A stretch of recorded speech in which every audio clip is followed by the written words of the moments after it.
En cuanto a la esfinge de la casa amenazada, no sé qué fue de ella, si sigue contemplando eternamente, sin consuelo, la proeza presente solo en su memoria atormentada, que hoy miran con burla a los niños cuando sabe que antaño estas cosas aterraban a los hombres. O si escapó finalmente, y trepando de abismo en abismo, llegó por último hasta seres ulteriores, y es sabia y eterna aún, porque quién sabe si la locura es divina o procede de la oscuridad. Lord Dunsany, la casa de la esfinge.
Octubre de 2007.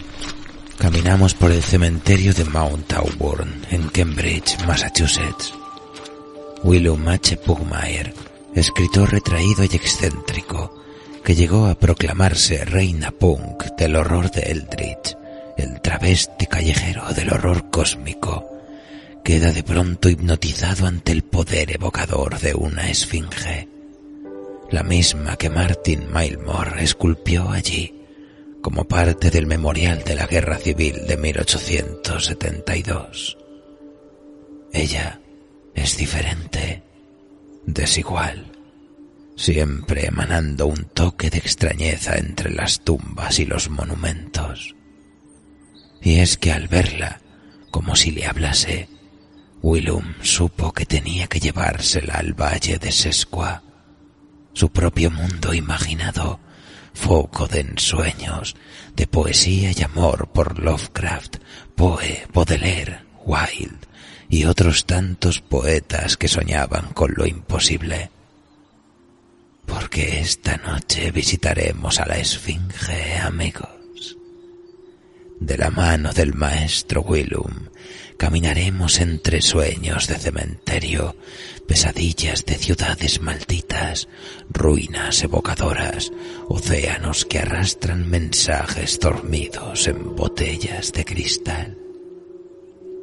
A través de una compilación de pequeñas historias, en este paseo de locura deslumbrante, Willum, poeta de nuestro tiempo, logró invocar su propia voz entre los herederos del horror cósmico e inspirar a toda una generación de continuadores de los grandes maestros del mundo onírico. Así pues, acomódense en su cubil favorito, apaguen las luces, enciendan una vela y prepárense para viajar en el tiempo y el espacio. Sirva esta humilde vocación de homenaje al maestro Pugmire, allá donde more su alma abrumada, desde el infinito valle de Sesqua, donde moran los fantasmas y recuerdos de los lugares impíos.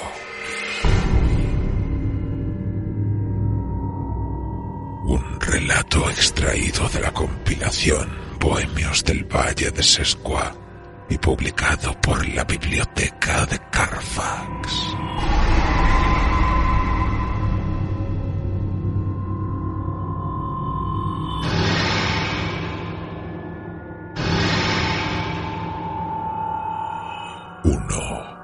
La dimensión dimensión desconocida.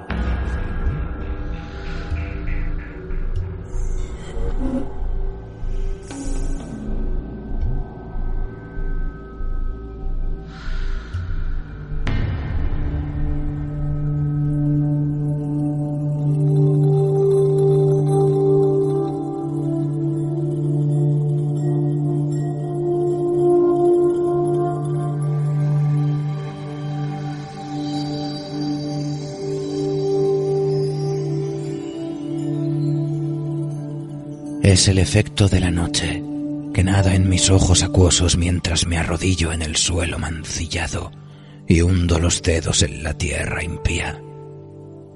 La canción del viento se lamenta entre las grietas de una iglesia en ruinas, donde el aire ya no es santo e inmaculado, y mientras entierro la mano en la tierra del camposanto, invoco el nombre de un dios extraño que me paladea en mis sueños más profundos.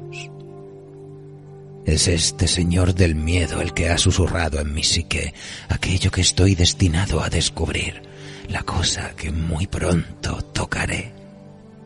Aprieto los dedos alrededor de una de las 3 puntas de la reliquia y la desentierro de su lecho de tierra y oscuridad.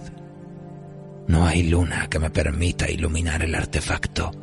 Por ello lo levanto hacia las tenues estrellas y me maravillo ante su belleza de otro mundo. No consigo determinar qué extraña aleación se ha combinado con el oro amarillo para darle al objeto su lustre color platino.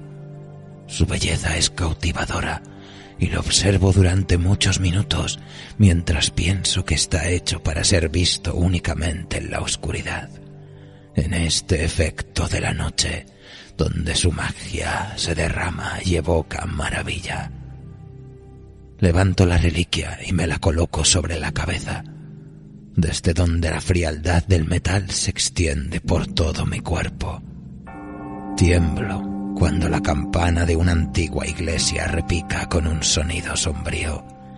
La reverberación del choque flota a través del aire hacia el mar que se eleva frente a la ciudad antigua, a los pies de la colina sobre la que se encuentra la iglesia. Giro el rostro hacia el edificio que se desmorona y compruebo que también él se ve engrandecido por el manto de la noche que lo cubre, y mientras hago un mohín a la piedra podrida, una figura en el interior de la estructura me llama mentalmente, me impele a levantarme y a continuar mi búsqueda de sensaciones siniestras. La diadema está ladeada sobre mi cráneo. Cuán sólida parece la tierra frígida sobre la que repto, qué helada luz de las estrellas en mis ojos que yo reflecto sobre las piedras corruptas con las que se ha construido esta iglesia. Me reclino, aprieto la mano contra el mineral putrefacto, veo el reflejo de la luz estelar saltar de él y perforar la esencia de mis ojos. Y mientras mi mano se apoya en la piedra, mi mente se conecta con la superficie fría de madera, que por un momento soy tan antiguo como el granito que ha dado forma a la aparición de plegarias silenciosas. El hueco de mi cráneo reverbera con los restos de una ceremonia secreta que un día se llevó a cabo al otro lado del muro que ahora acaricio. La repetición de esos salmos infames, las voces graves y profundas, las nubes fantasmales del humo de extraños inciensos que absorben mis fosas nasales, la silueta que se tambalea en secreta celebración con el rabillo del ojo. Aparto la mano del roce de la piedra, piso el umbral a través del cual me adentraré en otro mundo. Una puerta de roble que cuelga de sus goznes me invita a entrar mientras observo en el suelo los restos quemados y astillados de su compañera, víctima quizá de un rayo.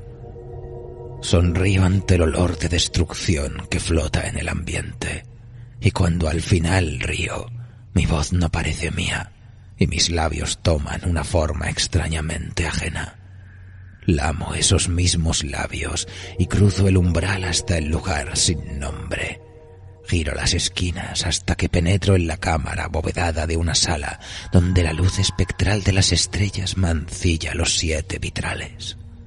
De qué manera peculiar las tenues figuras representadas en esas ventanas se mueven sobre su superficie lisa, donde la luz estelar y la oscuridad se unen. Huelo el humo antes de verlo. No es la fragancia de la aniquilación que arde, sino más bien las volutas de la adoración que se desenroscan de los altares en los que el perfume de pachulí se mezcla con la mirra. Pero quédate. ¿Qué es esa forma tras el velo de humo? La emanación negra que avanzando hacia mí divide la cortina neblinosa con su garra. Veo la mano culebrear a través del humo y convocarme con un movimiento esotérico. Esa mano que alcanzo y agarro, esa mano caliente. Veo esa mano levantar la mía hacia un rostro fantasmal y suspirar mientras la boca ardiente se mueve hacia mi piel. Me inclino un poco más y beso el eidolón. El ser retrocede tras la cortina de humo perfumado al lugar donde le rodean 7 figuras amortajadas, manchadas por la sombra y la luz de las estrellas.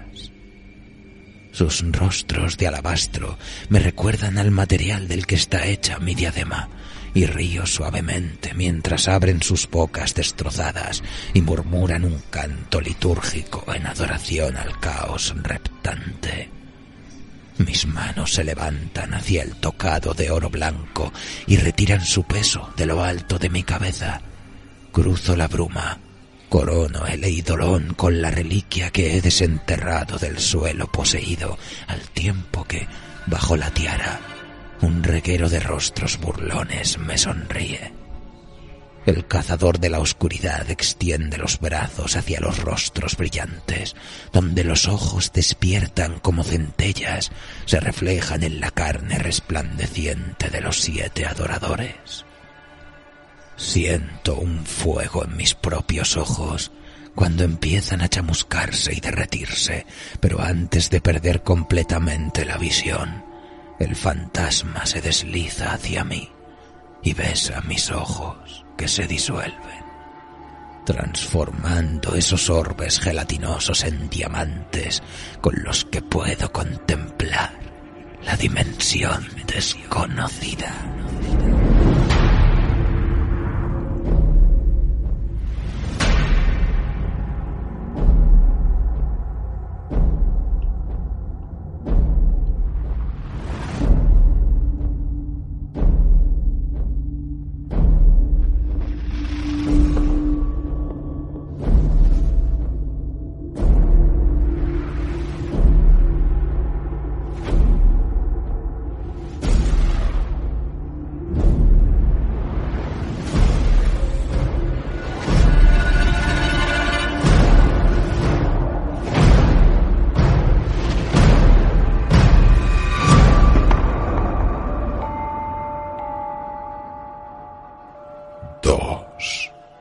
La dama nocturna.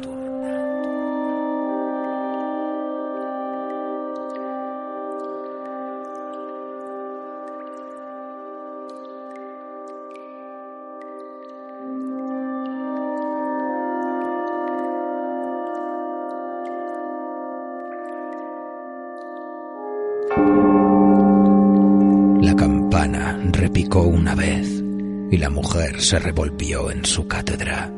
Levantó la pesada cabeza hacia el techo abovedado, donde imágenes aladas entre las sombras rotas le devolvieron su lúgubre mirada. La cátedra era espaciosa y bien forrada, con cojines de terciopelo escarlata extremadamente mullidos.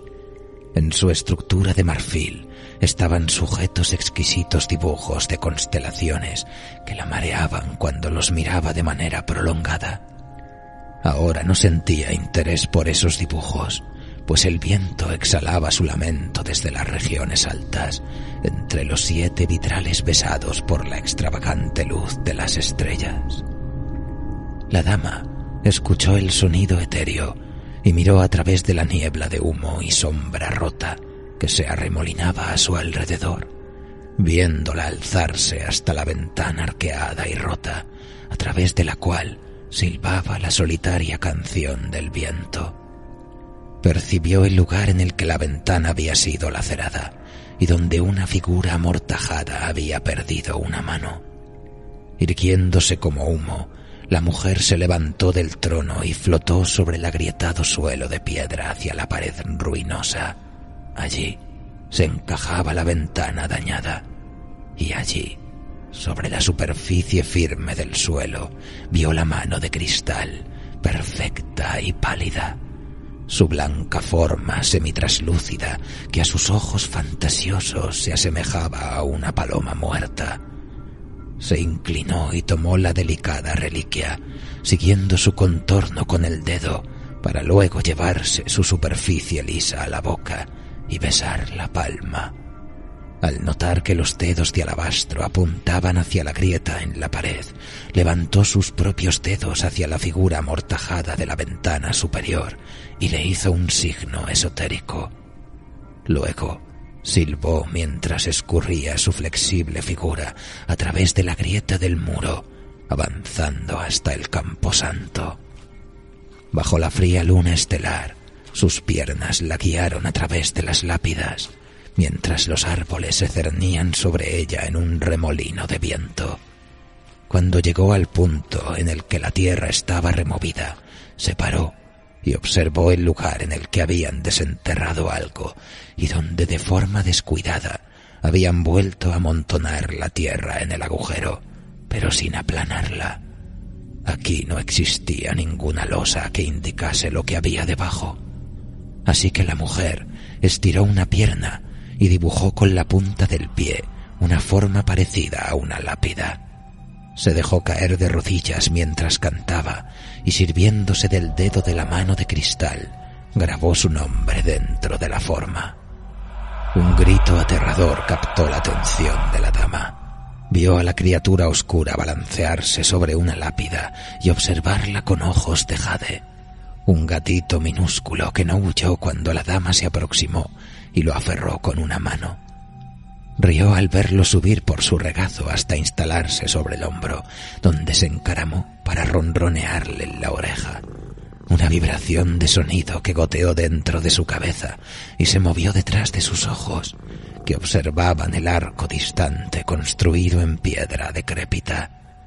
Velozmente, el menino saltó de su hombro al suelo y salió disparado hacia el arco, donde se detuvo y maulló como persuadiéndola para que se acercara al lugar.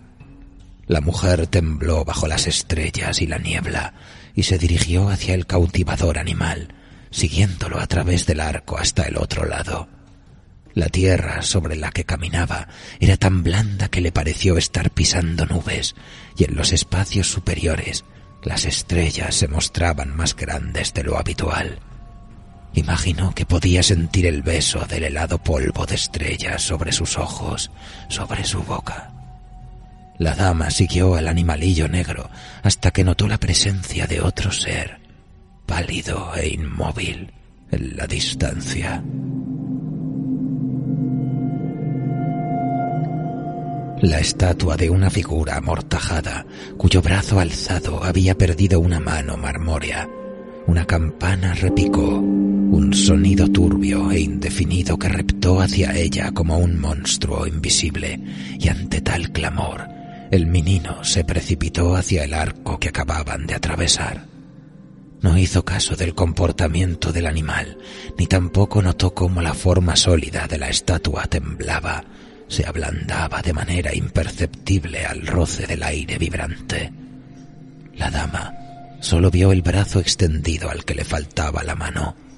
Fluyó hacia él e intentó devolver la mano de cristal al lugar en el que el miembro de la estatua se interrumpía con brusquedad. Pero apretó con demasiada fuerza el suave mármol blanco de la estatua y la delicada mano de cristal se partió en 3 fragmentos. Una punta afilada le pinchó el dedo y vio el líquido oscuro manar de ella, manchar la mano destrozada. Un mareo se apoderó de nuestra dama, que arrojó los trozos del cristal sacrosanto sobre la tierra blanda, mientras más allá del arco un gatito chillaba. Nuestra Señora trastabilló hacia el arco y lo atravesó bajo el cielo, que se oscurecía por la tormenta inminente, y mientras la lluvia comenzaba a golpearla, se movió grácil hasta un árbol viejo y se inclinó para coger al gatito, y guarecida ya por la masa de hojas y ramas, darle refugio entre sus cálidos brazos. El calmante aguacero la adormiló, y recostada contra el árbol, se deslizó hasta quedarse sentada mientras el diluvio y su canción de cuna la inducían a un duermevela. Entre sueños tensos vio a las 7 figuras amortajadas que se movían ceremoniosas a su alrededor, y pudo sentir las vibraciones de su canto en el aire ante los rostros encapuchados. Pero el sonido que la despertó, sin embargo, provenía de un único repique, emitido por la campana resquebrajada del edificio en ruinas. Nuestra dama se frotó los ojos y dejó caer las manos sobre el regazo, donde tocaron la cosa peluda y rígida, muerta, que allí anidaba. Se sintió confusa cuando poco a poco escuchó la aparición de un sonido, un maullido fantasmagórico que procedía de algún lugar cercano, y se preguntó, mientras alzaba el rostro y miraba hacia el antiguo arco, por qué motivo el gatito estaba allí, aunque fuera en forma etérea. Nuestra dama observó correr en círculos al espectro juguetón durante unos instantes, y luego lo vio apresurarse y cruzar el arco hasta los pies de una figura amortajada que gesticulaba con el brazo al que le faltaba una mano. Y entonces Nuestra Señora se levantó de su somnolienta cáscara de carne, que permaneció apoyada contra el árbol que la cobijaba, y flotó hacia el arco en dirección a aquellos que la esperaban.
La máscara.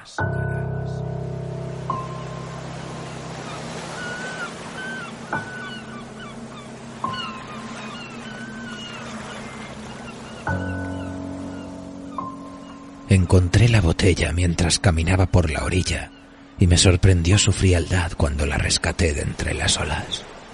El objeto me intrigaba con su brillo negro verdoso y su extraño tapón metálico que había sido modelado para parecerse al retrato de una sirena macabra. Lo levanté hacia el cielo neblinoso, donde el sol era un fantasma blanquecino tras las reptantes nubes, y pensé lo extraño que era que casi pudiese ver a través del cristal turbio y distinguir lo que había dentro. Esto me hizo sonreír, ya que de niño me habían hechizado las historias de mapas del tesoro escondidos en frascos y lanzados al mar. Usé mi fuerza para sacar el tapón de la botella, pero fui torpe y el tapón se me cayó de la mano a las olas que me rodeaban. Lo vi moverse bajo las ondas durante unos segundos y me pregunté por qué parecía agrandarse y mover la cabeza como si hablara. Unas burbujas locuaces flotaron hacia la superficie a medida que el tapón se perdía en la arena cambiante. Un hedor malsano salió de la botella sucia, como los restos supurantes de carne en mal estado. Observé a través del cuello de la botella y dentro vi el pergamino descolorido. Giré el frasco y lo agité con vigor mientras caminaba atravesando las olas hacia la orilla.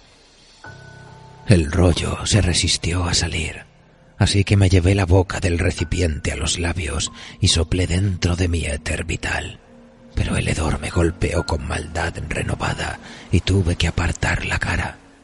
Incliné la botella y golpeé la apertura contra la palma de la mano, y después de mucho esfuerzo, un extremo del pergamino salió y despuntó fuera. Lo tomé con los dedos y fruncí el ceño, pues el objeto era desagradable al tacto. El pergamino no debería ser tan esponjoso, a menos que el rollo hubiese sido mancillado por el agua del mar. Desenrollé el cilindro y me asusté al descubrir que no se trataba de un documento escrito, sino de una máscara sórdida, cuyas únicas aberturas se correspondían con los lugares que en un rostro habrían ocupado los ojos. Dejé caer la botella en la arena y observé la máscara a contraluz para valorar su textura. De repente empezaron a dolerme los brazos, se hicieron pesados y sin previo aviso descendieron para que la máscara pudiese acoplarse a mi rostro. Qué extraña puede ser la propia imaginación, pues casi me pareció notar que el tejido de la máscara se cosía a mi carne. Qué insondable el modo en el que el sabor del aire de la noche se filtraba a través del lugar en el que se encontraba mi boca. Las estrellas se veían especialmente brillantes y esto me desnortó, pues no me había dado cuenta de que había caído la noche. Sin duda, momentos antes, cuando encontré la botella en mi caminata entre las olas, había una débil luz. Qué curioso puede ser el mundo de los mortales. Caminé hacia la ciudad. Entré en un área en la que nunca antes había estado. El aire me pareció viejo y acre cuando rozó mi falsa boca, contra la que apreté mi lengua caliente mientras le murmuraba de manera incomprensible a la oscuridad. Una luz antigua caía desde las farolas inclinadas sobre la calle polvorienta, mientras niños de rostros adultos se deslizaban fuera del portal de un edificio decrépito y me rodeaban, respondiéndome en mi propia jerigonza. Bailaron a mi alrededor, me llamaron por un nombre extraño. Luego, los granujas se dispersaron cuando una mujer alta y oscura, enfundada en un ajustado vestido amarillo, me siguió bajo la miriada de estrellas. La tormenta incipiente jugaba con su melena color borgoña. Arrodillándose ante mí, la mujer tomó mi mano y la lamió. «No te esperábamos tan temprano», murmuró. «De hecho, percibimos que te habías perdido entre las dimensiones y que no habías sido capaz de venir y anunciar el final del tiempo mortal». Alzó su rostro y me miró con ojos alquímicos. «De todas tus máscaras, esta es la más grotesca». Deslicé mi mano fuera de la suya. «Lo siento, señora, pero me está confundiendo con otra persona». Ante esto, puso mala cara y se contrajo al levantarse. «¿Una impostura? ¡Qué vileza! No apreciamos este tipo de bromas, pues estamos cansados de esperar y esperar. No entiendo cómo has conseguido imitar su aura, puesto que la máscara es auténtica. Déjame que la escalde con mi furia». La mujer levantó la mano e hizo un signo a las estrellas. A continuación, se cortó el labio con su garra. Vi la sangre burbujear de la herida cuando la criatura se inclinó hacia mí y oprimió su boca contra la mía. Bebí su líquido impío mientras la mujer me hablaba en un lenguaje insondable de otro mundo que goteaba en mi boca como bilis. La vi alejarse de mí, sin entender la sombra que la envolvía, una superficie de oscuridad dura y firme. La luz de las estrellas se extinguió y el aire a mi alrededor se volvió asfixiante. Caminé hacia la superficie de rígida sombra y choqué contra una barrera de cristal pulido. Temblando, me apoyé en esa pared incomprensible en el momento en el que el suelo empezaba a inclinarse, comprometiendo mi equilibrio. Consciente de una presencia repentina, miré hacia arriba a través del cuello delgado de la botella, en la que de manera increíble me encontraba. Un rostro oscuro de mujer me miró desde arriba, y entonces su boca gigantesca se movió evocando una llamada que entretejía un maléfico lenguaje de atmósfera rancia. Impotente, observé cómo la boca de sirena que rodeaba mi vasija de carne se abría y succionaba.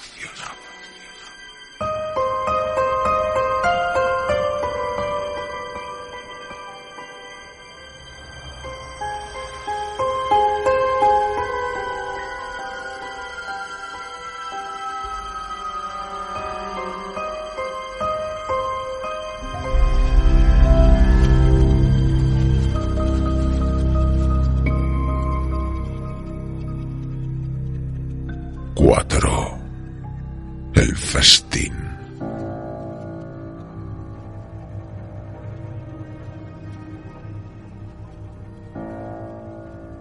Observé las ascuas en tus ojos bruñidos y sentí la miseria agria que quemaba la mente de una diosa olvidada. Aunque esos carbones en tus ojos eran dorados y naranjas, se mostraban con tintes opacos como el pórfido rojo púrpura con el que se había construido tu sarcófago. Tu morada de anticipada muerte había existido siempre, o la hiciste construir cuando en una visión presenciaste el fin de tu angustiada adoración.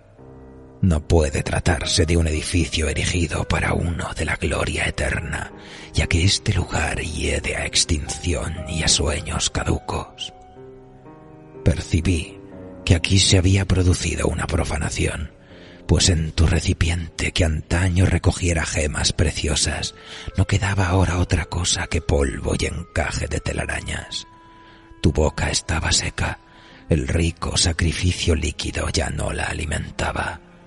El rumor de tu leyenda había sido descubierto en un tomo raro y antiguo que yo había encontrado en una tienda silenciosa en Innsmouth. El puerto marítimo me recordó tu leyenda, algo de una fuerza y una magnificencia pasadas, ahora latente, y que aún así contenía la promesa de un esplendor resucitado. El aire de Innsmouth despedía un hedor casi tan agrio como el aire muerto de tu catacumba, pero mientras la tuya era una esfera de silencio, Innsmouth nunca parecía descansar. El sonido y el movimiento eran constantes. Mis ojos regresaban siempre al mar y a su inquietud, a las ondas que se quebraban sobre las rocas y los muelles en descomposición. Mis ojos fueron hechizados por una vibración en las nubes negras que reptaban en el cielo oscurecido, nubes que tomaban formas sugerentes. Mis oídos captaron los chillidos afilados de las gaviotas que planeaban sobre el agua agitada, y justo debajo del ruido cotidiano me pareció detectar un ulular innatural que bien podría haber sido el velo de una alucinación cautivadora. Me quedé en la tienda de Innsmouth entre los recuerdos fosilizados y toqué las frías páginas del antiguo volumen. Se me permitió comprar el libro y lo envolví en el interior de mi abrigo mientras atravesaba con sigilo los embarcaderos bajo las gaviotas aladas y los hilos de nubes negras.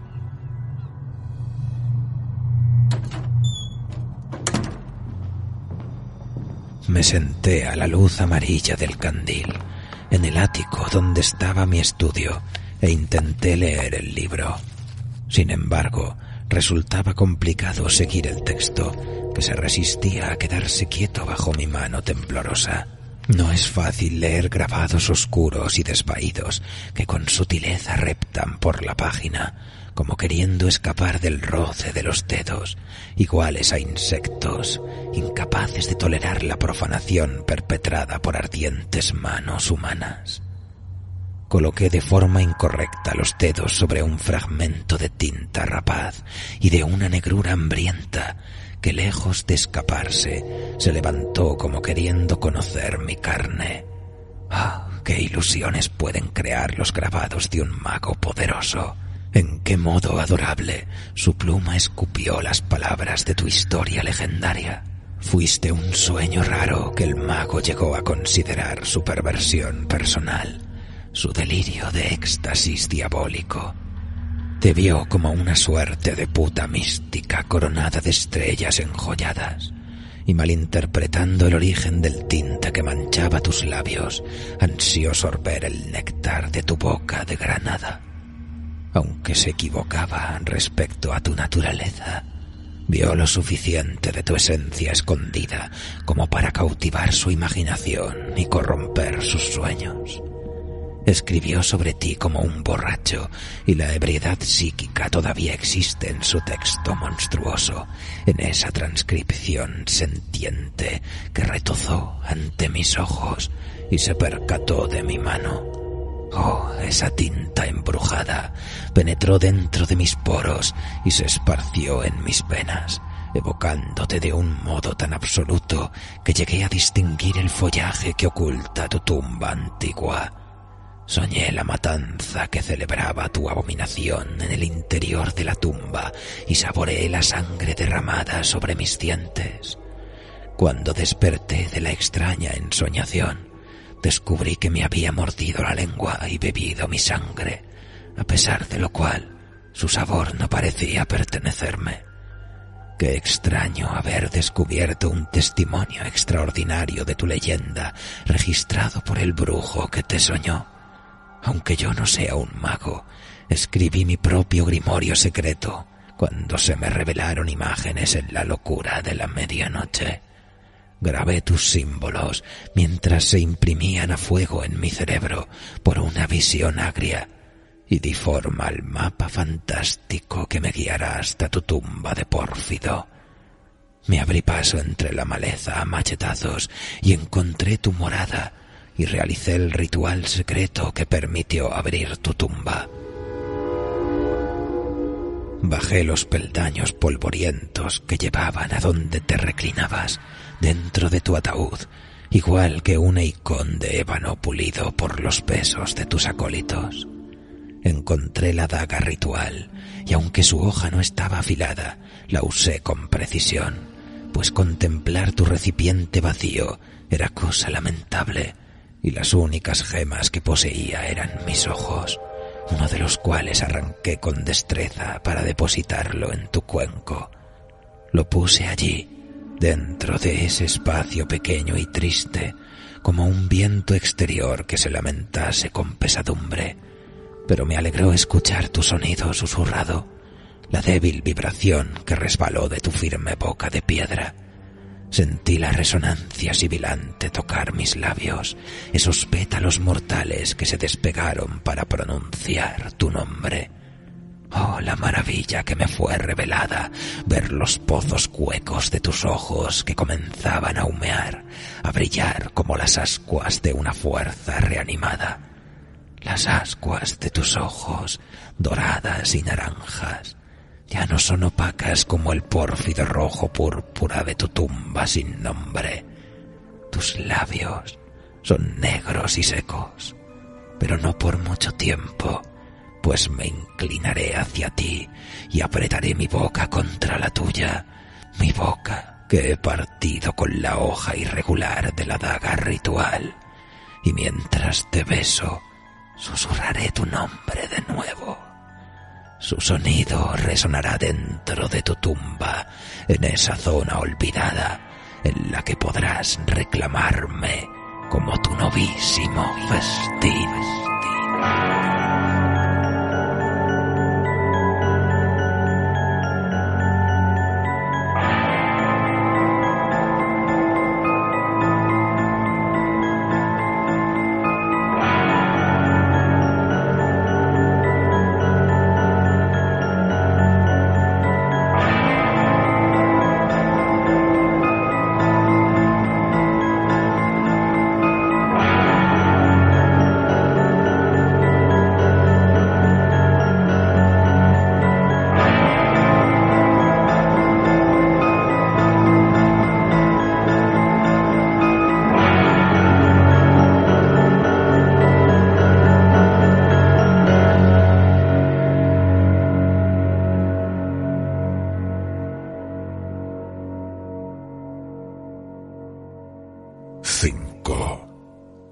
último beso.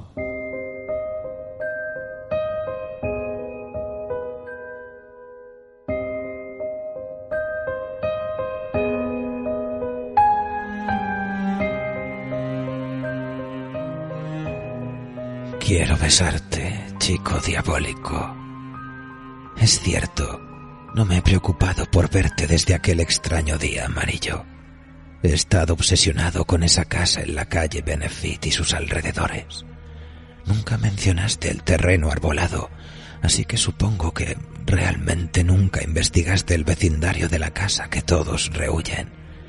Su leyenda te entusiasmó, pero para ti solo es una historia y no algo que more y sueñe en la embrujada Providence.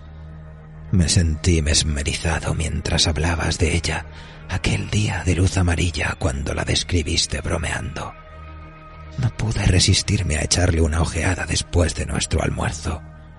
Todo el mundo en el café de College Hill hablaba de ese día amarillo y nunca encontramos la explicación a ese fenómeno. ¿Recuerdas las sombras de las nubes sobre la acera mientras caminábamos a nuestra cita? ¿Habías visto antes nubes como aquellas? He presenciado la luz cambiante, la luminosidad que se ennegrece y se vuelve sombra cuando las nubes oscurecen el sol, pero esto era distinto. Aquella demostración que presenciamos mientras reptaba hacia nosotros sobre la acera ancha y blanquecina.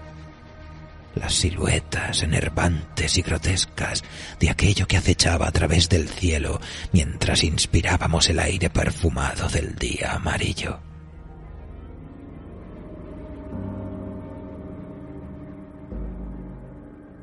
¿Recuerdas cómo te agitaste al ver jugar aquellas sombras sobre la superficie de mis ojos hasta que su sustancia mutó en algo nuevo y extraño, realzada por un elemento desconocido? En aquel momento me reí de ti, mi niño, y te atraje hacia mí para que pudieses besar mis ojos nublados. Fue la luz amarilla la que te hizo recordar la casa amarilla y su aura incomprensible. Con anterioridad la habías mencionado brevemente 1 o 2 veces, pero en esta ocasión hablaste largo y tendido de su historia y explicaste con precisión el lugar que había ocupado en la historia de la espectral Providence.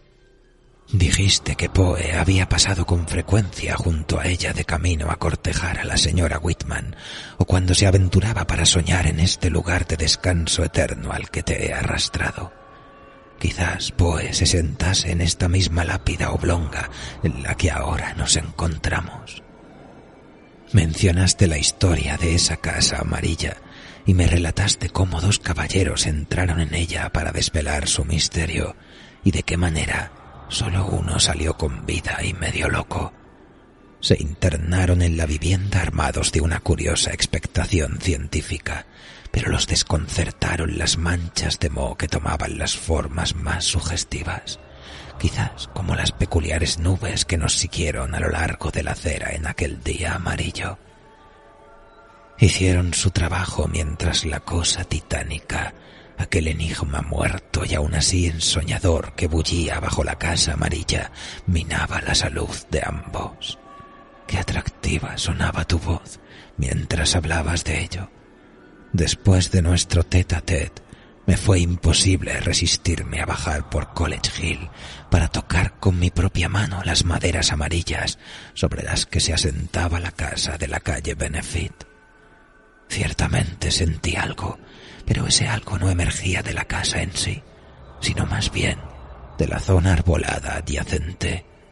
Señalé esa zona y te pregunté por ella, pero tú tan solo te encogiste de hombros y luego me seguiste hasta la reja oscura tras la que se elevaba una ladera frondosa. Me sentí atraído hacia ella de inmediato, puesto que la espesura siempre ha sido para mí un lugar para descansar del mundo de los hombres.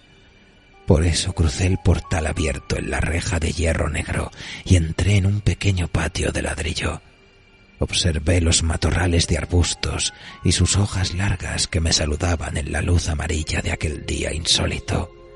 Vi el camino de grandes piedras planas y lo recorrí hasta llegar a los 7 tramos de peldaños de piedra que me internaron todavía más en la zona umbrosa. Observé a mi izquierda, más allá de una valla de madera que discurría hacia la parte trasera de la casa maldita, y sonreí a la sombra nebulosa que estaba en el suelo, deseando bailar en aquella oscuridad y beber su esencia. No quisiste pararte. Caminaste delante de mí hacia donde los peldaños de piedra dejaban paso a otros 3 peldaños torcidos de madera vieja.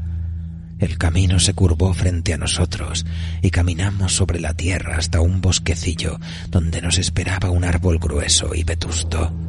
De repente, el lugar pareció palidecer, mancillado en silencio por la luz ictérica del día amarillo.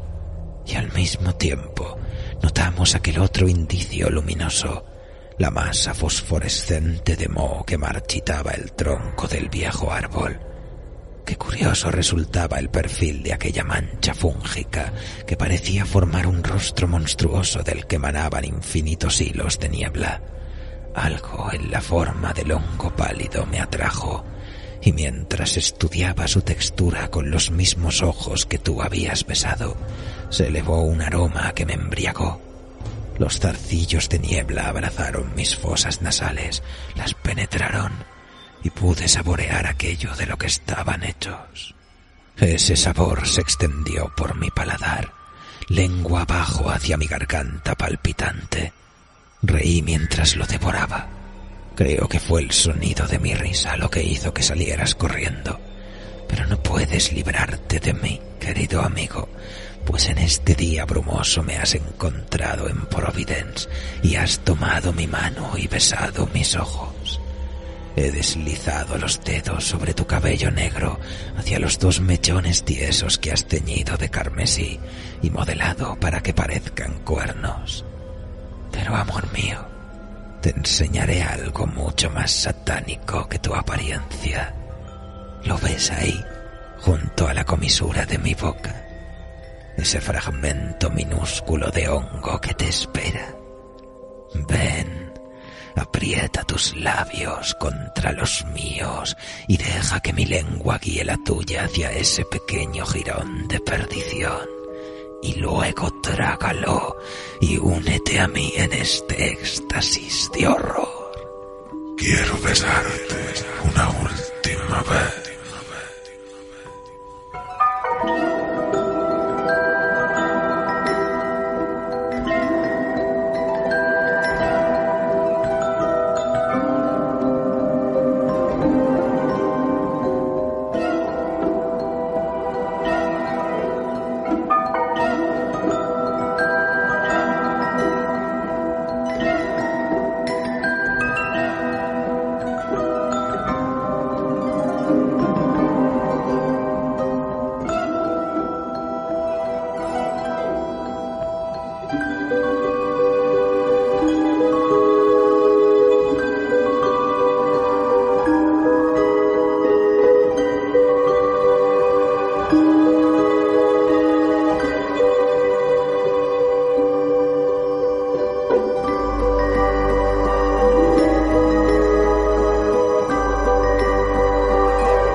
La estrega.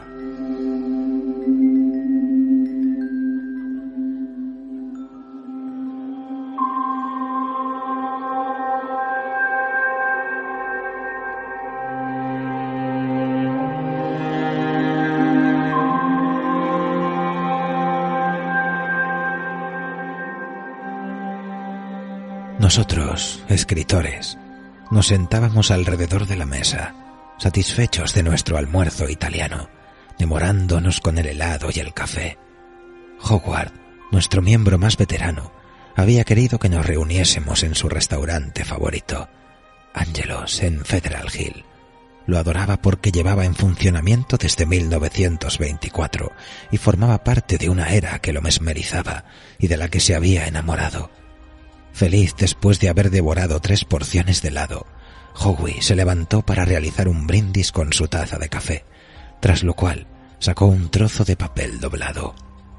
«Mi nuevo poema en prosa», anunció, «para el libro que estoy escribiendo para Larry, el que algunos conoceréis. He titulado esta nueva composición Ceñido por vientos claros, y se basa en un sueño que padecí hace poco. Digo padecí porque este sueño era oscuro y cargado de peligro, y a pesar de esto no podría llamarse pesadilla, pues en él no había nada sólido o claramente visible. Todo en él era indicio demoníaco, sombra tambaleante y sonido enmudecido que me rodeaban como un recinto fantasmal. Parecía casi una visión oscura, este sueño, como un destino insidioso que se arrastrara hacia mí, lleno de promesas y presagios. Esta es mi modesta versión de ello». Cuando hablaba, la voz de Howie era muy aguda, casi cómica, pero cuando leía su trabajo, esa misma voz se transformaba agravándose y el resultado era impresionante. Su voz se volvía musical y se adaptaba perfectamente al lirismo de su prosa. Lo escuché encandilado y cuando me llevé de nuevo la taza de café a la boca, el líquido ya estaba frío. Un nuevo grupo de gente entró en el establecimiento y puesto que unos abrían la puerta a los otros, un viento vigoroso sopló desde la calle y tiró al suelo algunas de nuestras servilletas de papel. Ese viento fue para nosotros como un heraldo, por lo que sacamos nuestras carteras y apilamos los billetes para pagar nuestra cuenta. Luego nos levantamos todos a una y seguimos a Hogwarts fuera, a la avenida Atwells en mitad del viento y bajo las farolas. Obligado a encabezar la marcha, adelanté a Howie y bajé la avenida para luego girar por un callejón sin prestar atención a las protestas de mis compañeros. El viejo Howie me alcanzó de repente y me apretó el hombro con la mano. «¿Seguro que ya has estado aquí antes?», le dije. «Si consideramos tus interminables exploraciones nocturnas de esta antigua ciudad, ¿no? Me sorprende, ya que has vivido en Providence la mayor parte de tu vida.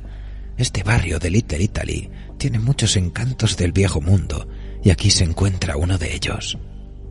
Me paré frente a una puerta que parecía hecha de madera antigua, su marco ligeramente torcido, parecido al de una barraca de feria. «Vengan, caballeros, síganme y conozcan a nuestra estrega local». Encabecé la comitiva que cruzó el umbral y entró en la sala abigarrada en la que se exhibían fantásticos objetos. El lugar estaba iluminado por la luz de un candil y mientras me giraba para guiñarle un ojo a Howard, vi que su cabello blanco, que había despeinado a fuerza de pasar sus manos nerviosas por él, brillaba por el efecto de la luz que lo rodeaba. Nuestro compañero más anciano necesitaba un corte de pelo. 3 mechones largos se mantenían erguidos, lo que creaba la ilusión de que el poeta llevaba una corona triple fabricada en un metal descolorido. No podía comprender la evidente mirada de disgusto en su delgado rostro. «Pensé que te encantaría este lugar», repliqué. «El pasado que tanto amas está aquí en cada rincón». Hizo una mueca. «No veo más que miseria. Hay suciedad por todas partes. Fíjate en las telarañas y ese olor extraño como aceite de pachulí rancio. Este lugar es muy desagradable. Esto es novismo racial lo que alza el morro otra vez. Solo eso. Por mucho que te guste la cocina italiana, siempre has considerado a los italianos como una raza miserable, oscura y sucia. Es demasiado absurdo. Son criaturas hermosas». A continuación, vi a la diminuta vecchia señora que nos observaba desde una esquina de la habitación. Sonrió, como si hubiese entendido que mi afirmación sobre la belleza de su raza contradecía la realidad, pues ella no era hermosa, sino que estaba deformada por la fealdad y la edad avanzada. Howard, que parecía compartir con Wilde el disgusto por los individuos poco agraciados, se giró y dirigió la mirada hacia un objeto que colgaba de la pared. Lo miré de soslayo, intrigado por el ruido repentino que emergió de su garganta. Caminé hacia él y seguí la dirección de su mirada hacia el crux ansata que estaba sujeta a la pared. La estriga se movió sigilosamente a mi lado y habló con voz rasposa. Fue descubierta en una iglesia muy antigua. Quizás recuerde la historia de lo que se halló allí justo antes de que la demoliesen en 1992. Igual el señor está familiarizado con la historia, ¿eh? Lo estoy, chilló Howard. Lo he investigado. Algunos de vosotros recordaréis mi largo poema, La oscura iglesia en Federal Hill. Hablaba de ese lugar y de lo que encontré la noche que me colé allí. Vi muchas cosas curiosas, algunas de las cuales, por fortuna, he olvidado. Pero no he olvidado eso. Señaló hacia el Ankh. Parece ridículo que un antiguo símbolo egipcio de la vida estuviera allí, en aquel lugar que parecía tan muerto, tan enfermo. Dios, el aire seco e inmóvil como el de una tumba, y la suciedad y la oscuridad por todas partes. Las representaciones morbosas sobre los paneles cenicientos de las ventanadas del ábside. La cautivadora oscuridad, dijo la anciana meneando la cabeza, especialmente en la parte superior, esa guarida inquietante. Subió usted la escalera de caracol hacia la habitación de la torre. Recuerda el ambiente en ese cuarto pequeño, sus vapores de invernadero como la respiración de un reptil. La luz siniestra que tiembla en sus ojos cuando observa su pasado.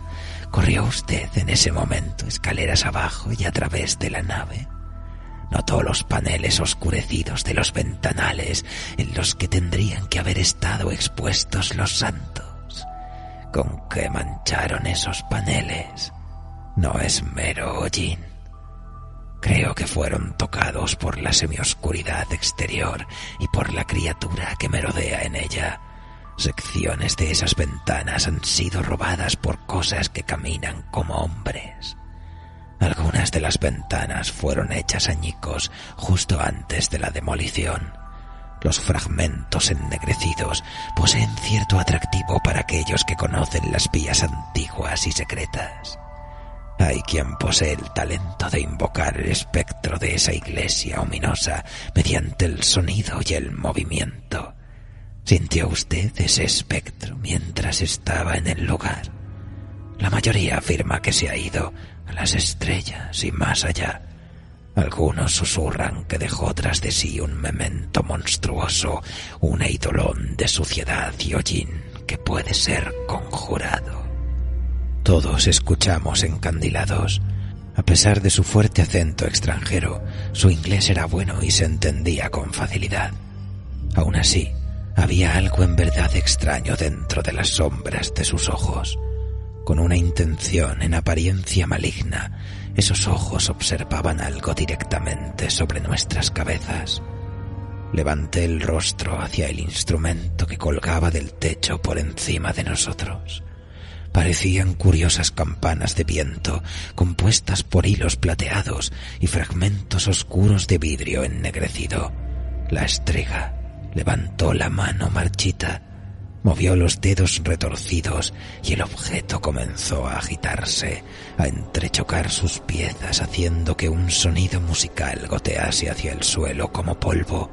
Era un ruido terrible, un clamor que parecía partir mi cerebro, atravesar mi mente con monstruosas visiones de cosas impías. Empecé a sentir el viento cósmico que se iba definiendo, que nos rodeaba poco a poco. Saboreé la esencia de aquella exhalación reptil. Casi pude ver las espirales de aire extraño mientras nos encapsulaba dentro de sus calientes paredes oscilantes. El viejo Howard se arrebujó entre mis brazos temblando. Apretó su cara asombrada contra la mía y pude paladear sus lágrimas de terror. Su boca babeante me manchó la mejilla cuando empezó a gritar. grietas en el tiempo y cosas muertas que acechan entre las estrellas, soles negros que nos reclaman, llameantes de malas intenciones como esos vidriosos rotos sobre nuestras cabezas. Míralo, Frank, míralo. Las estrellas hambrientas y las lunas muertas nos reclaman. Nos absorberían a otros mundos, a galaxias insondables donde ser mortal no significa nada. Dimensiones oscuras en el vacío definitivo. Frío, frío sobre nuestros ardientes ojos mortales. Avatar de Nyarlathotep, que se escabulle entre dimensiones y deja tras de sí un olor despreciable a locura y recuerdos. Arde dentro de mi cerebro, quema como un hielo de otro mundo. Luego, el anciano gritó y cayó en mi abrazo. Lo aferré por un brazo que me parecía contener una fuerza sobrehumana. Chillando extendí mi mano libre hacia el objeto más cercano, una estatuilla que se parecía a Anubis, hecha de jade pulido y pesado. Lancé el objeto hacia las campanillas y a continuación, cuando llovieron partículas de vidrio y metal, tapé los ojos de Howard con mis manos. Los muros de viento brillante, sentiente, se derritieron a nuestro alrededor y mis ojos se acostumbraron poco a poco a la luz de vela en la quietud del cuarto. La bruja había desaparecido y mis compañeros habían huido en la noche. Pesadamente, mi amigo se desplomó entre mis brazos mientras lo extendía sobre el suelo. Lo llamé por su nombre, pero no recibí respuesta alguna. Mi amigo había muerto.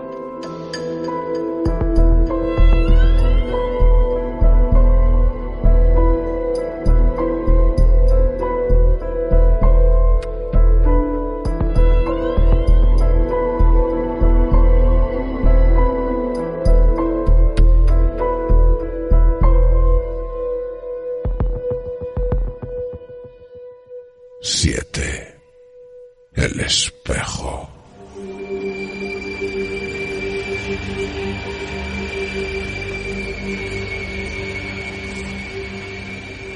Me había reclinado sobre la piedra sepulcral de John Merritt, en el interior del camposanto escondido de San John, y contemplaba el pasado.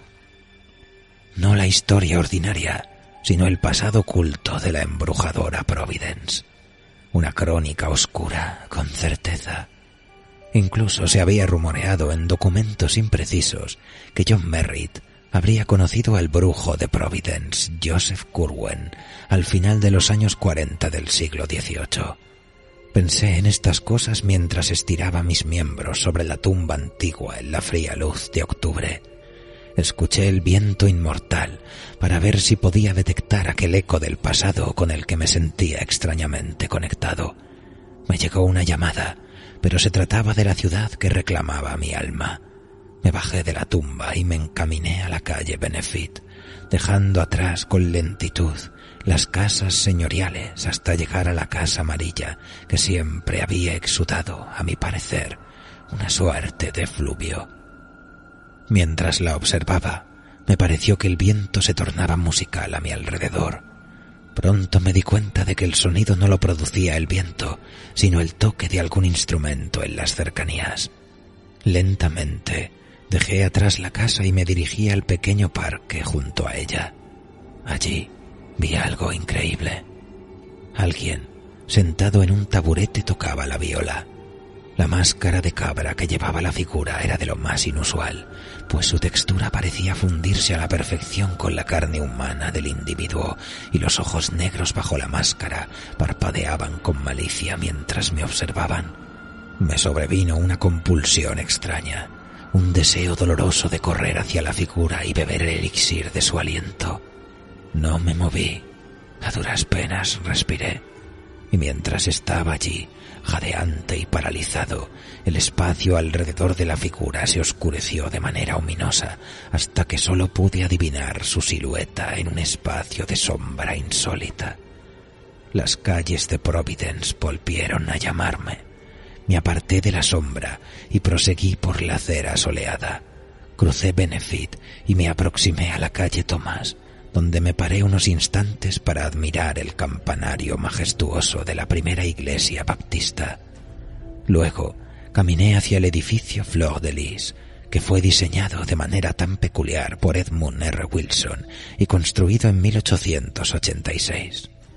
La fantástica fachada siempre me había hecho sonreír, aunque sabía que lo más extraordinario del edificio residía en el interior, en el desorden artístico. Había alquilado un estudio en una de las plantas superiores, pero cuando giré mi llave y empujé la ancha puerta, supe que no quería subir los peldaños.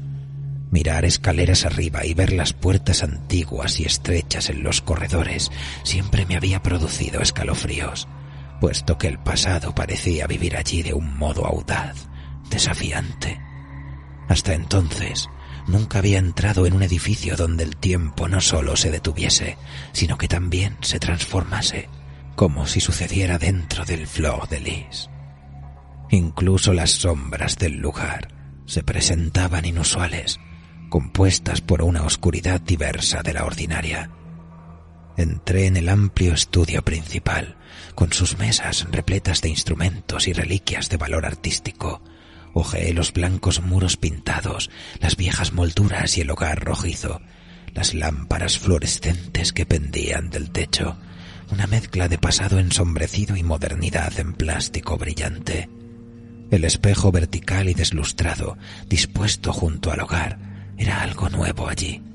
La suave luz diurna que se filtraba en la habitación desde las ventanas reflejaba el dorado marco de una forma excepcional, haciendo que el vidrio oscurecido que en él se encajaba pareciese santificado por ese esplendor dorado.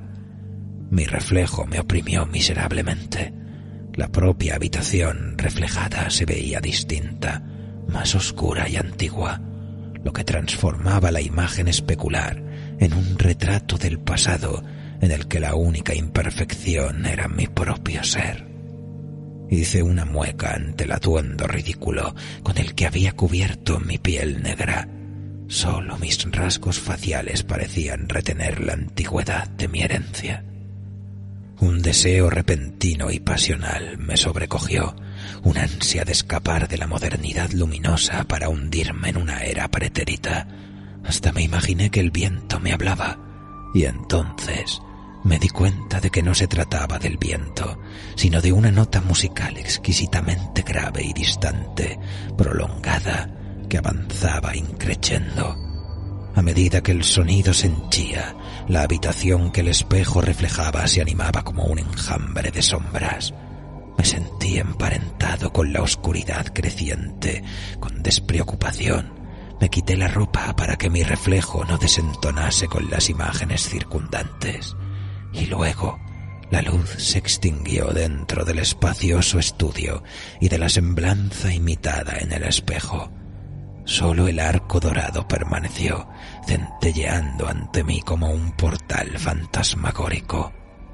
Comencé a moverme hacia él, pero tropecé con uno de mis zapatos. Bufando por la pérdida de equilibrio, levanté mi mano negra con la intención de tocar el espejo y frenar así mi caída. Sin embargo, mis dedos no tocaron ninguna superficie de cristal pulido, fría y sólida dentro del marco dorado, pues en su interior no había más que un vacío de oscuridad ante el que vacilé. Por un instante me vi agitado por un miedo confuso, sin entender mi destino y creyendo que me estaban lanzando a un estado de ensoñación. Quizás esto sea un sueño en el que he caído de manera veloz y silenciosa. Existo en la negrura, sin ninguna traza de luz a excepción de algún esporádico orbe espectral que quizás sea un recuerdo de la luna. A veces descanso, mecido por un inicio de sonido cósmico, una nota musical grave e increíblemente distante. Pero sobre todo, me dejo caer y me arremolino con gracia y sin sentido dentro de la oscuridad, que es mi residencia del horror.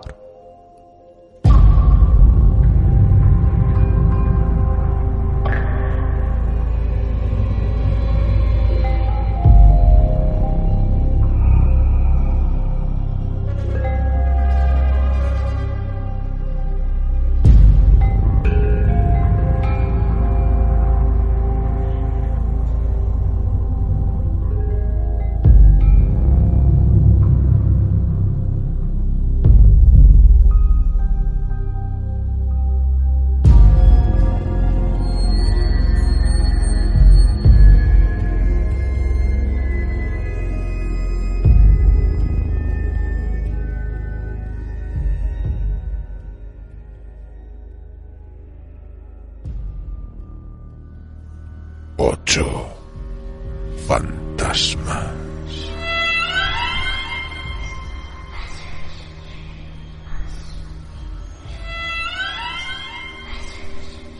Miró hacia adentro y vio formas cambiantes y turbias, apariciones que agitándose festoneaban su alma de sorpresa.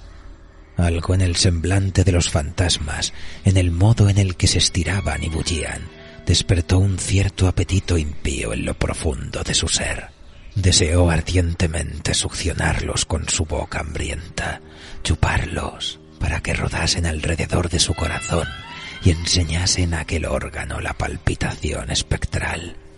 Quería convertirse en un ser de humo, como una de esas cosas que imaginaba para revolotear entre las lápidas y filtrarse a través de los troncos de los ancianos árboles. Así, levantó los brazos hacia el viento murmurador y bailó sobre el camposanto con la esperanza de alzarse en el aire que zumbaba. Y entonces estalló en carcajadas, cuando en lugar de eso cayó en una hendidura del terreno. Se desplomó hasta que su rostro quedó enterrado en el pozo de tierra removida, donde probó la suciedad y la oscuridad. Aunque no podía respirar, se hundió todavía más en el abrazo de la tierra, y cuando al fin se sintió muy lejos de los vivos, se dio la vuelta y se estiró para que los gusanos pudiesen acariciarle los dedos. Le gustó descubrir que no estaba sola, pues sus fantasmas habían descendido con ella y la habían tocado con manos que se fundían y habían apartado la tierra bajo ella para que pudiese enterrarse aún más en aquel solitario lugar. Y mientras se hundía, escuchaba su propio latido palpitante que se iba volviendo sobrenatural, como si su corazón mortal hubiese encontrado la deceleración, una palpitación más antigua que pulsase tras sus ojos, que les enseñase a percibir el reino oscuro en el que los sueños se vuelven enfermos y alimentase su hastío entusiasta hacia el mundo de las cosas vivas. Esa enfermedad, camino de la muerte, la encerró como una crisálida agria en la que se desintegró y de la que emergió como partículas que se elevaron hacia el abismo de la noche. Sobre la superficie se reensambló como un demonio casi mortal y con ojos diabólicos encontró, mientras observaba el cielo, una estrella infernal. Sin embargo, desconocía el nombre de aquella esfera teñida de sangre y no pudo invocarla para traerla desde su lugar entre las nubes. Entonces se clavó las garras en el rostro transformado, se arrancó lo que quedaba de sus ojos carnosos, aquellas joyas heladas que lanzó al cielo para que pudiesen brillar junto a la estrella demoníaca. Ciega, alargó la mano hacia el viento rumoroso en el que notó la vaguedad de una expresión, y sus manos extendidas fueron tomadas por las manos insustanciales de sus fantasmas, aquellos demonios que besaron su extremidad con bocas espantosas al liberarla, por fin, de todo vestigio de humanidad, y bailaron con ella en una nada espectral.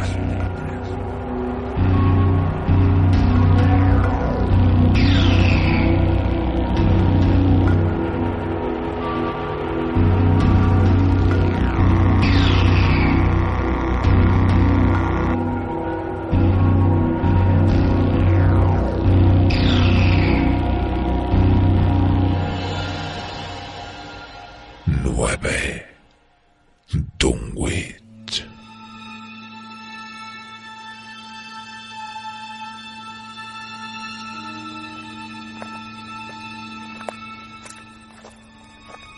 La entidad retorcida se erigía sobre la tumba baja que me rodeaba, mientras me internaba en la hondonada de viejos robles.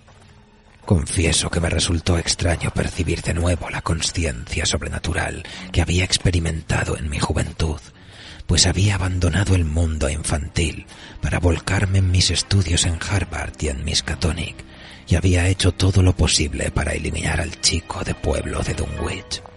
Y aún así, aquí estaba yo, un adulto, de pie frente al grotesco roble que me había asustado y maravillado de niño.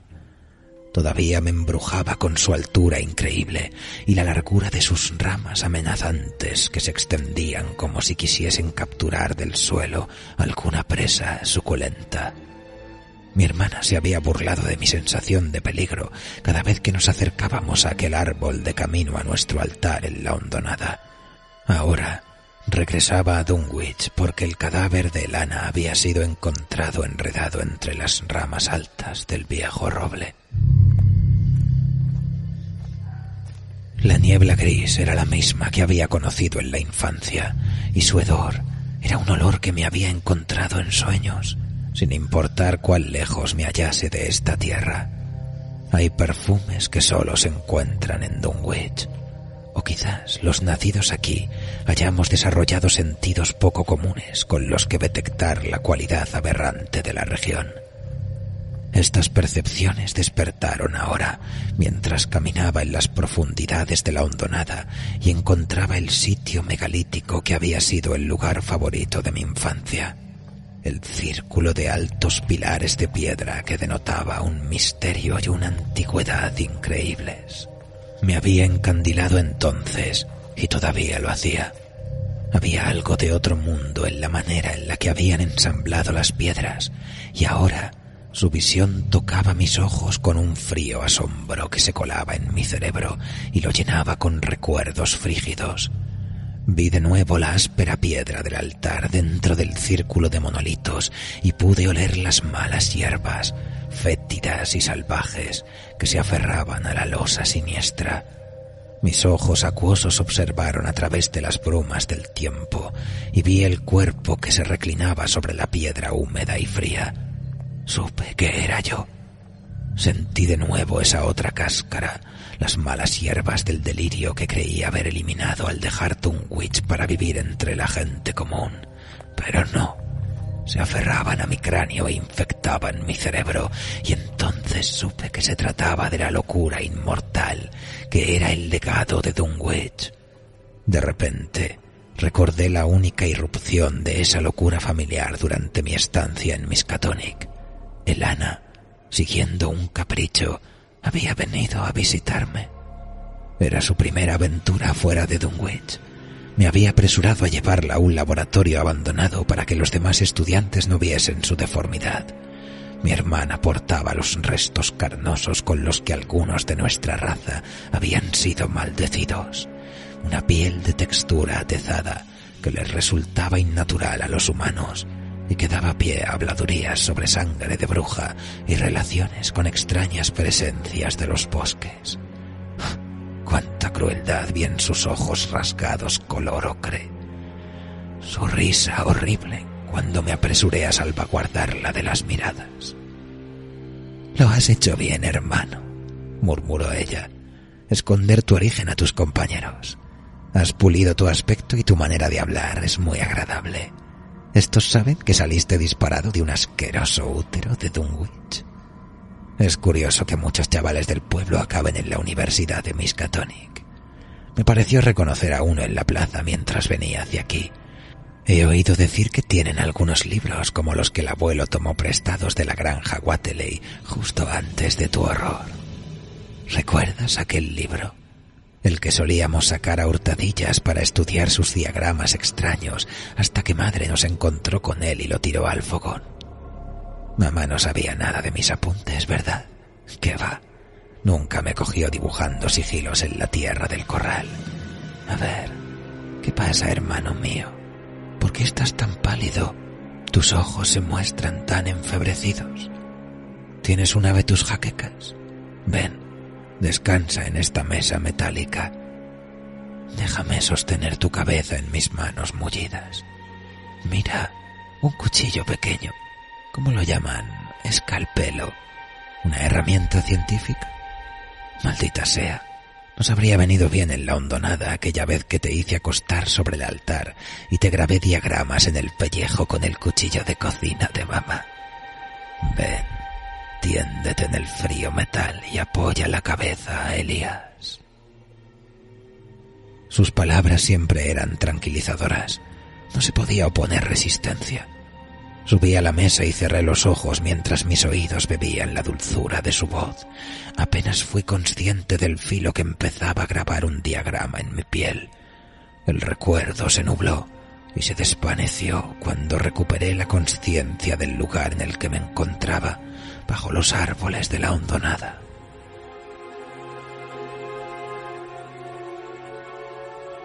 Sin darme cuenta, había caminado hasta el altar de piedra y me había recostado en él.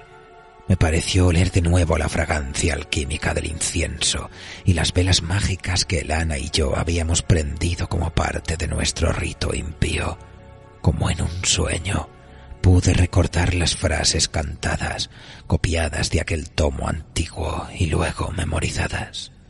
Vi el humo de las velas y el incienso que se mezclaba con la niebla baja y gris, y entonces vislumbré las orillas de otra emanación, los 1000 humos que anunciaban la llegada del sin nombre al que adorábamos con el sacramento. Se acercó a nosotros, aquel que lleva la máscara de fuego, escoltado por los fantasmas encapuchados de niebla que rodeaban el altar e imprimían sus besos cenicientos sobre mi carne expuesta.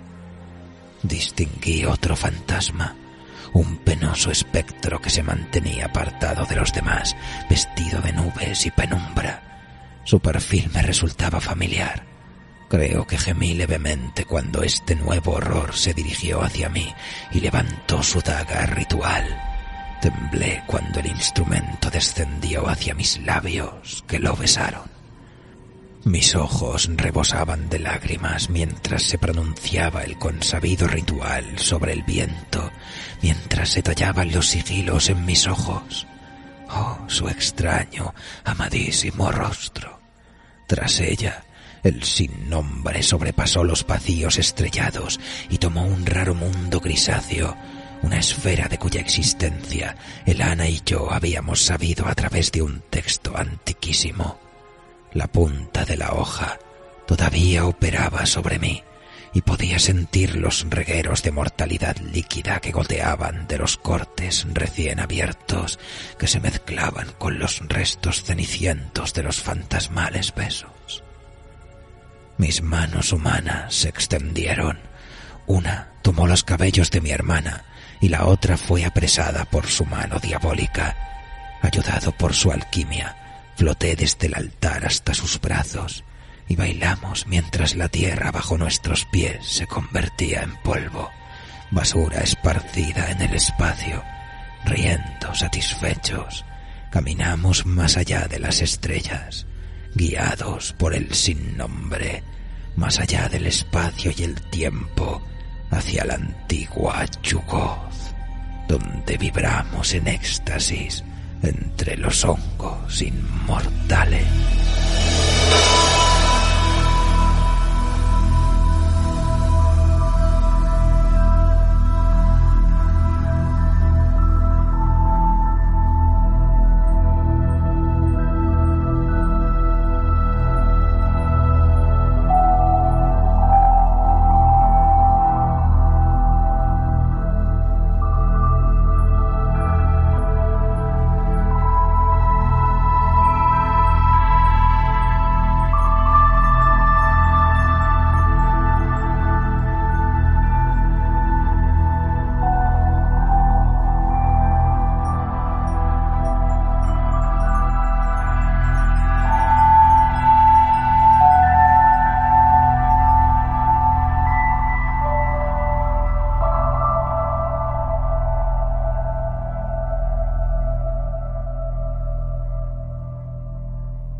El profeta.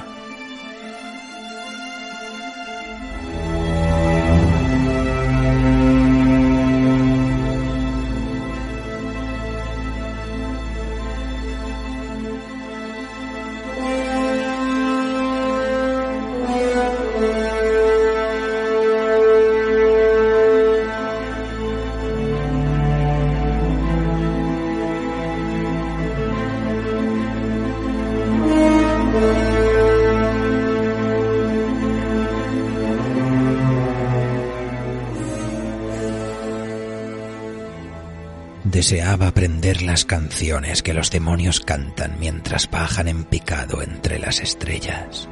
Escuchar las voces de los viejos dioses mientras susurran sus secretos al vacío resonante. Anhelaba conocer los secretos de la tumba, el beso de las larvas en mi lengua, la caricia fría de una mortaja pútrida sobre mi cuerpo. Deseaba el conocimiento que yace en los pozos de los ojos momificados y ardía por conseguir la sabiduría que solo el gusano conoce. Robert Bloch, el vampiro estelar.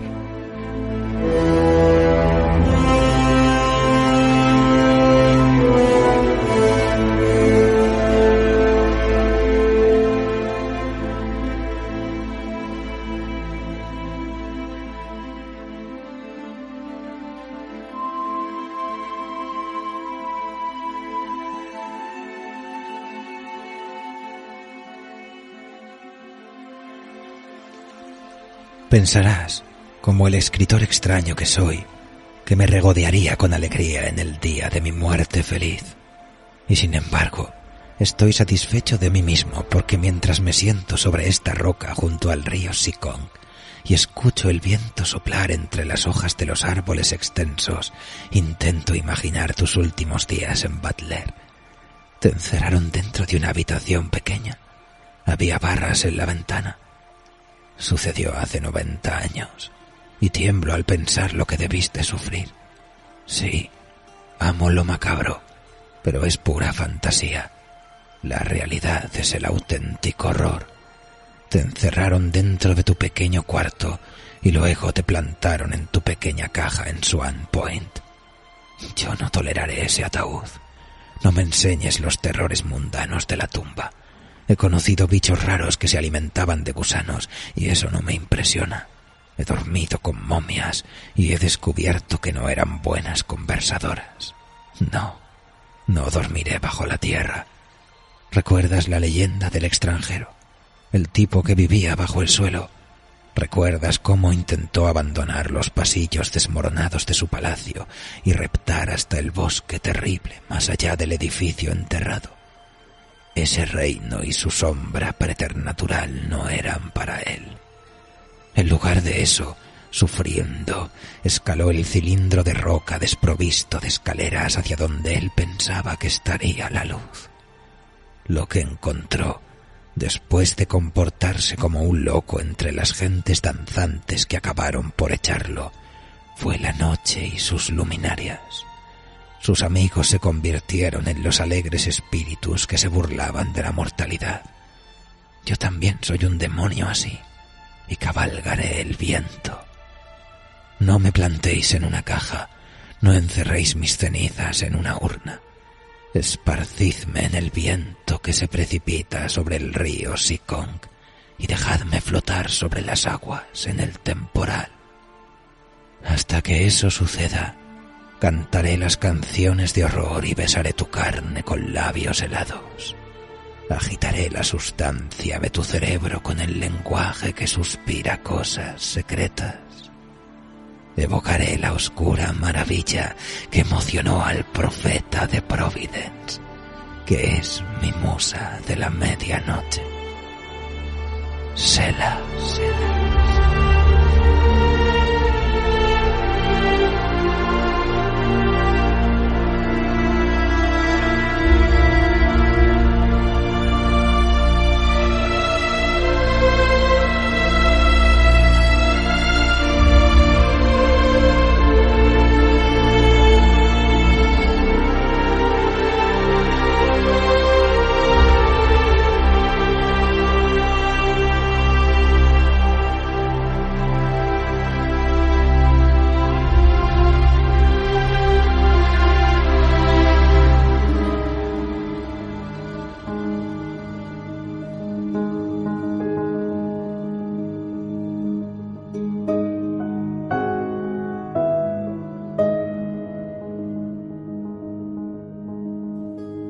¿Les ha gustado el relato, amigos?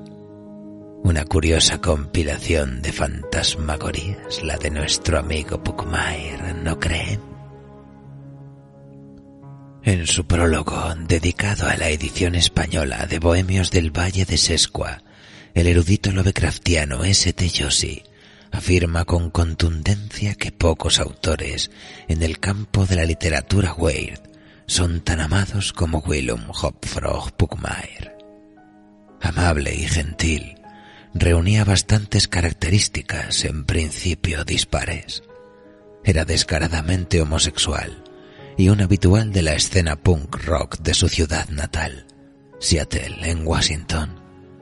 Alguien que se mantuvo fiel a la fe mormona en la que había nacido, a pesar de haber sido rechazado por la Iglesia durante décadas debido a su orientación sexual. Pugmire descubrió la obra de Lovecraft a principios de los 70, durante su labor como misionero en el norte de Irlanda. Allí, en el apogeo de las tribulaciones del país, consiguió esquivar balas y bombas y encontrar solaz e inspiración en los cuentos de Lovecraft, Robert Bloch y otros escritores de lo extraño. Sus gustos literarios, sin embargo, iban mucho más allá del weird e incluían a Shakespeare y Henry James entre sus autores favoritos. Tenía un profundo interés por la teoría y la práctica de la poesía, desde Dante a Gerard Manley Hopkins, y también se dedicó a estudiar el judaísmo a fondo. Todas estas cualidades diversas se reflejan de un modo u otro en la obra weird de Pugmire, pero sobre todo en su devoción a Lovecraft. A pesar de que a menudo se refería a sí mismo de manera despreciativa como nada más que un fan de Lovecraft, su trabajo se aleja por completo del pastiche mecánico. Su estudio de Lovecraft era profundo. No solo se embebió de sus cuentos extraños, sino también de sus ensayos, su poesía y sus cartas, así como cada detalle de su vida. El mayor tributo que Pugmire brindó a Lovecraft fue crear un paisaje de terror y extrañeza similar al creado por el autor de Providence. Lovecraft había revivido su Nueva Inglaterra natal con una constelación de ciudades imaginarias, Arkham, Kingsport, Dunwich o Innsmouth, en las que infundió el interés de toda una vida por la historia de Nueva Inglaterra, por su cultura y arquitectura. De manera similar, Pugmire revivió los bosques primigenios y las imponentes montañas del noroeste del Pacífico para crear su mítico Valle de Sescua, al que animó con figuras tan imponentes como la bestia, Simon Gregory Williams y el poeta William Davis Manley. Pero Pugmire no se limitó a adaptar la topografía lovecraftiana a su ciudad natal. Quizás no estuviese tan en sintonía con la naturaleza cósmica como lo estaba Lovecraft, pero sin duda poseía un sentido de lo extraño que surge de los encuentros de los seres humanos con la otredad. Destrozó el estereotipo del gay que desdeña a las mujeres a base de incluir personajes femeninos descritos con vivacidad en sus cuentos. Uno de los eventos trascendentales en la vida de Pugmire fue su viaje a Providence en 2007. Después de varias décadas sintiendo admiración por su mentor literario, por fin podía seguir los pasos de Lovecraft en su ciudad de origen. La visita produjo un rejuvenecimiento en la imaginación de Pugmire en el momento exacto en el que un nuevo cuadro de escritores, editores y editoriales estaban transformando el campo de la ficción inspirada por Lovecraft a base de indagar con mayor ahínco en la esencia de la filosofía de lo extraño del maestro de Providence. Pugmire participó gustosamente en muchas de las revistas y antologías de ficción lovecraftiana, y con su presencia en estos volúmenes se aseguraba que al menos una pieza entre las seleccionadas reflejaría, con seguridad, el núcleo de la estética de Lovecraft, más que los elementos superficiales de su creación literaria. En los últimos años de su vida, Pugmire formó equipo con David Barker y Jeffrey Thomas en la escritura de novelas y cuentos, en los que siguió expandiendo su fusión de elementos lovecraftianos con aquellos tomados de su propia vida y temperamento. Con anterioridad, tuvo que enfrentarse a algunas críticas de sus relatos, calificados en gran medida como piezas atmosféricas con un impulso narrativo mínimo, a pesar de que esa atención a la atmósfera constituía el principal desideratum de Lovecraft como escritor weird. La atmósfera es la cosa más importante, pues el criterio final para conseguir autenticidad no es el ensamblaje del argumento, sino la creación de una sensación determinada. Y de haber desarrollado una prosa cuya fluidez, musicalidad y poder de evocación pocos autores contemporáneos han logrado igualar. Nuestro relato de esta noche es un humilde homenaje a la primera publicación de sus cuentos en español. Tímido y modesto como era, reacio a autopromocionarse y a participar en las agrias luchas que han fomentado un antagonismo innecesario en los últimos años, Willum Pugmire surge como una persona entregada al acto básico de la escritura en calidad de expresión personal, tal y como H.P. Lovecraft lo entendía cuando acuñó la expresión. Es eso, junto con sus indudables y polifacéticos talentos, lo que permitirá que su trabajo se convierta en un tesoro literario para el futuro venidero. Así que ya lo saben, amigos. Déjense arrastrar por la magia de la Esfinge. Acudan al valle de Sescua. Participen de la danza macabra de los espectros que se agolpan en esta compilación. Y continúen el viaje iniciado por los antiguos y los nuevos círculos de Lovecraft, que tantos horrores y maravillas siguen dejándonos en la posteridad tentacular. Mientras tanto, pueden escucharnos cuando a ustedes les plazca a través de nuestro podcast en www.evox.com o en nuestro portal dimensional en noviembrenocturno.es. No podemos irnos sin agradecer una vez más a las amigas de la biblioteca de Carfax que han tenido a bien el invitarnos a formar parte de este homenaje al inigualable Pugmire. También a José R. Montejano, erudito del nuevo círculo de Lovecraft, a S.T. Joshi y a todos nuestros mecenas, sin los cuales este delirio no habría sido posible. Si quieren hacerse con un ejemplar, visiten la web de la biblioteca de Carfax siguiendo los enlaces que acompañan al descriptivo de nuestro episodio de hoy. Y si quieren formar parte de nuestro culto tentacular, no duden en hacer clic sobre el botón de apoyar. Quién sabe, quizá algún día podamos invocar al gran soñador submarino. Nosotros, por nuestras partes, nos vamos a tomar un whisky a deshora, porque somos felices con poco. Les deseamos una primigenia madrugada desde noviembre